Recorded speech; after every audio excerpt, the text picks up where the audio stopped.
May 25th, 2022, Wednesday. The Bible portion for today is Jeremiah 20, verse 11. The Lord is with me as a mighty, terrible one. The prophet Jeremiah was living in a very difficult time. It was a time of apostasy, falling away in Israel. Instead of remaining faithful to Jehovah, Israel had gone to idol worship and also evil practice of idol worshipping people around them. The word of God was coming to Jeremiah, and he was declaring it to the people.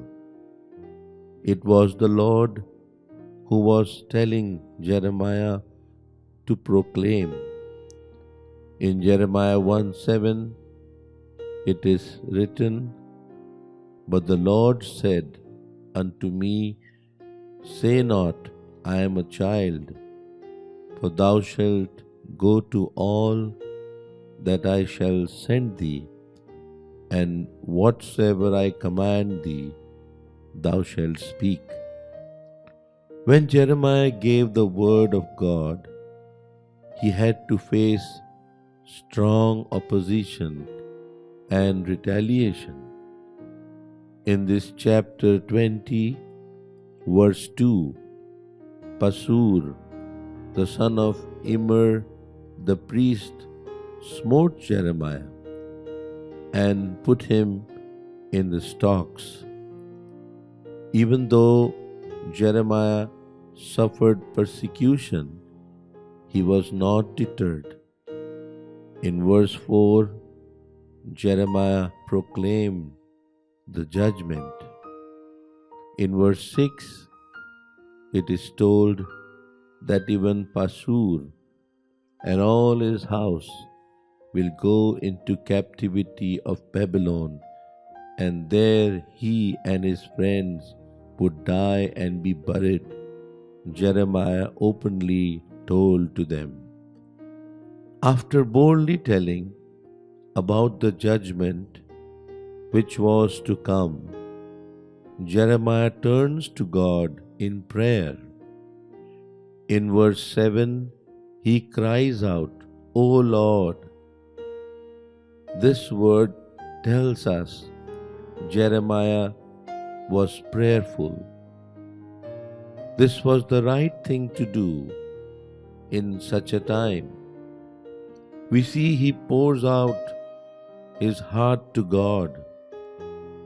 He told to God his feeling that he doesn't want to preach because people do not like the true preaching. But again, he could not refrain. Verse 9, he says, "His word was in mine heart as a burning fire." We can compare our age with the time of Jeremiah. Servants of God who are sincere are opposed. No one wants to listen to true word of God. There are only itching ears to hear nice things and stories.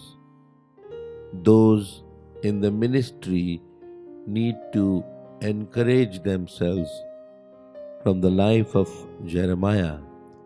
He was facing great opposition from his own people, but he stood firm. He knew the Lord, the terrible one, is with him. That same God is with us today, and we must serve him till our last breath.